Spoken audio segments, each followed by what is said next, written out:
Hi, അടിപൊളി ബസ്സിലേക്ക് എല്ലാവർക്കും സ്വാഗതം. ഇന്ന് നമ്മൾ ഇനിയിപ്പോൾ കർക്കിടക മാസമൊക്കെയാണ് വരാൻ പോണത്. അപ്പം നമുക്ക് കുറച്ച് എള്ളുണ്ടി ഉണ്ടാക്കാമെന്ന് വിചാരിച്ചു. എള്ള് എല്ലാവരും എന്നും കഴിക്കണം നല്ല കേട്ടോ. അപ്പോൾ എള്ളുണ്ടി ഉണ്ടാക്കി വെച്ച് കഴിഞ്ഞാൽ ദിവസം ഓരോ എള്ളുണ്ട കഴിക്കണത് വളരെ നല്ലതാണ് ഹെൽത്തിന്, എല്ലിൻ്റെ ബലത്തിന്, പല്ലിന്, മുടിക്ക് ഒക്കെ നല്ല കേട്ടോ. എള്ള് എല്ലാവർക്കും കഴിക്കണം നല്ലതാണ്. അപ്പോൾ നമുക്ക് അതിൻ്റെ റെസിപ്പി ഒന്ന് നോക്കിയാലോ. ഇപ്പം ഈ എള്ളുണ്ടയിലേക്ക് ഞാൻ ഒരു കൊപ്ര നമ്മുടെ വീട്ടിൽ ഉണങ്ങി കിടന്ന തേങ്ങ കേട്ടോ, അത് മതി. ഇനി ഉണങ്ങിയ തേങ്ങ ഇല്ല വെച്ചാൽ പച്ചത്തേങ്ങ എടുത്തിട്ട് ഒന്ന് വറുത്ത് അതിനെ ഇതാക്കിയാൽ മതി. പക്ഷെ ഉണങ്ങിയ തേങ്ങയാണെങ്കിൽ കുറച്ചും കൂടി ടേസ്റ്റ് ആയിരിക്കും. പിന്നെ അതേ പനഞ്ചക്കരയാണ് കേട്ടോ എടുത്തേക്കണത്. അത് നമ്മൾ എടുക്കണ ഇൻഗ്രീഡിയൻസിന് ആവശ്യമായിട്ട് മധുരം ഒരുപാട് വേണ്ട, ചേർക്കേണ്ട ആവശ്യമില്ല, ആവശ്യത്തിന് ചേർത്താൽ മതി. അപ്പോൾ പനഞ്ചക്കര എടുത്തിട്ടുണ്ട്. ഒരു 1.5 ഇത് എടുത്തേക്കണേ കേട്ടോ. എത്രയും വലിയ ഒരു അച്ചിൻ്റെ 1.5 ഇത് എടുത്തിട്ടുണ്ട്. പിന്നെ ഒരു 1/2 കിലോളം എള്ളുണ്ടാവും. 1/2 കിലോന്ന് മേലെ ഉണ്ട് കേട്ടോ അത്. പിന്നെ അതേ ചുക്കുപൊടിയാണ് കേട്ടോ. അപ്പം നമുക്കിതൊന്ന് ചീവി എടുക്കണം. എള്ള് വറക്കണതിൻ്റെ കൂടെ എള്ള് വറുത്ത് എടുത്തിട്ട് പിന്നെ ഇതും കൂടി ഒന്ന് ചൂടാക്കി എടുക്കണം.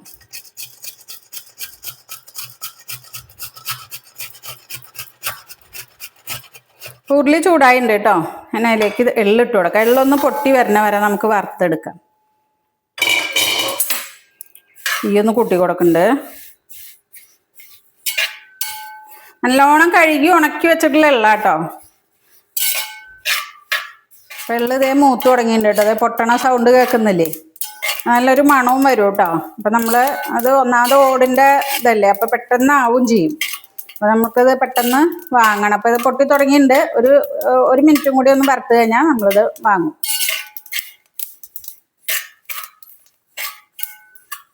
നമുക്ക് ഈ കൊപ്രയെ ഒന്ന് വെള്ളം വറ്റിയിട്ടുള്ളൂ കേട്ടോ. അപ്പോൾ അതല്ലാണ്ട് അങ്ങോട്ട് ഉണങ്ങിയിട്ടില്ല. അപ്പം നമുക്കതൊന്ന് ആ വെള്ളം ഒന്ന് വലിയിപ്പിച്ചെടുക്കാം. അല്ലെങ്കിൽ പിന്നെ ഉണ്ടാക്കി വെച്ച് കഴിഞ്ഞാൽ പെട്ടെന്ന് കേടാവും.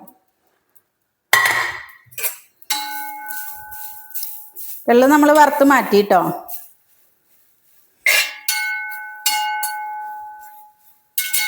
അപ്പോൾ തേങ്ങയുടെ മോയ്സ്ചറൊക്കെ ഒന്ന് പോയിട്ടുണ്ട് കേട്ടോ. വല്ലാണ്ട് വറുത്തിട്ടൊന്നുമില്ല.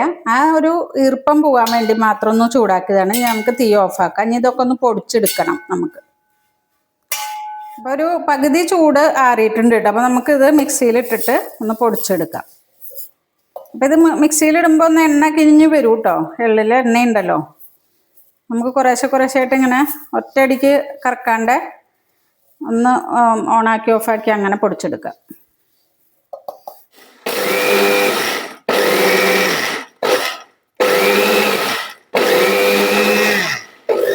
അത് ഇങ്ങനെ ഒന്ന് പൊടിച്ചെടുത്തിട്ടുണ്ട് കേട്ടോ. തരുന്നനെ ഫുള്ളായിട്ട് അങ്ങോട്ട് നൈസായി പൊടിച്ചിട്ടില്ല.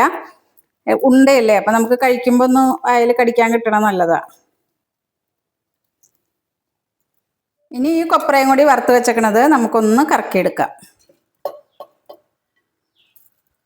നമുക്ക് ഈ ശർക്കര ഒന്ന് ഉരുക്കിയെടുക്കണം കേട്ടോ. പനഞ്ചക്കര ഒരു ലേശം വെള്ളം ഒഴിക്കുന്നുണ്ട്. ഇതിലേക്ക് നമ്മുടെ എടുത്ത് വെച്ചിരിക്കുന്ന പനഞ്ചക്കര ഇട്ട് കൊടുക്കാം. ഒന്ന് ഉരുകി വരട്ടെ കേട്ടോ.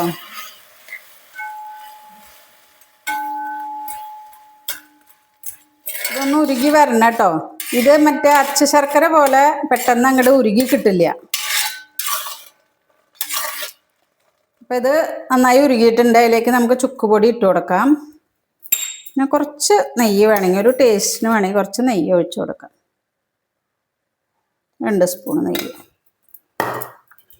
ഇനി അതിലേക്ക് നമ്മൾ പൊടിച്ച് വെച്ചേക്കണ പൊടികൾ ആഡ് ചെയ്ത് കൊടുക്കാം.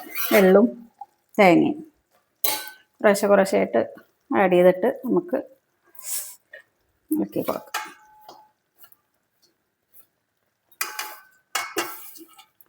തീ ഞാൻ ഓഫാക്കാൻ പോവാം കേട്ടോ. വല്ലാണ്ട് മുറുകി പോവും അല്ലെങ്കിൽ.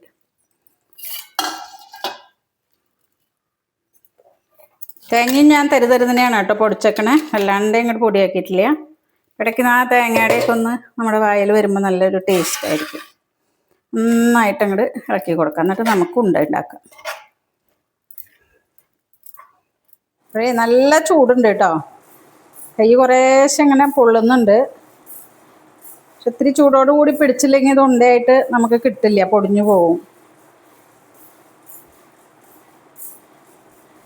ശ്രേഷ്ഠ സൈസുള്ള ഓരോന്ന് ദിവസവും കഴിച്ചാൽ മതി കേട്ടോ. നല്ലതാണ്.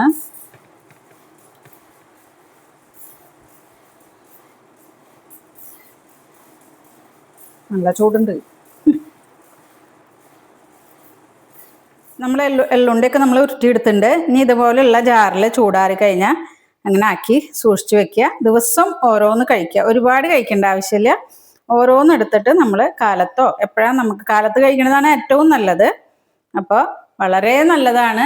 കർക്കിടക മാസം എന്നല്ല, എപ്പോഴും കഴിക്കാട്ടോ. അത് എള്ളുണ്ട ഒരുപാട് നല്ലതാണ് ഹെൽത്തിന്. അപ്പം എല്ലാവരും ട്രൈ ചെയ്ത് നോക്കൂ. കർക്കിടക മാസത്തിൽ കുറച്ചും കൂടി നമ്മുടെ ബോഡി അതിനെ അബ്സോർബ് ചെയ്യാൻ കുറച്ചും കൂടി എളുപ്പമാണ്. നമ്മുടെ ശരീരം ഇളപ്പെടുന്ന സമയമാണ് കർക്കിടക മാസം.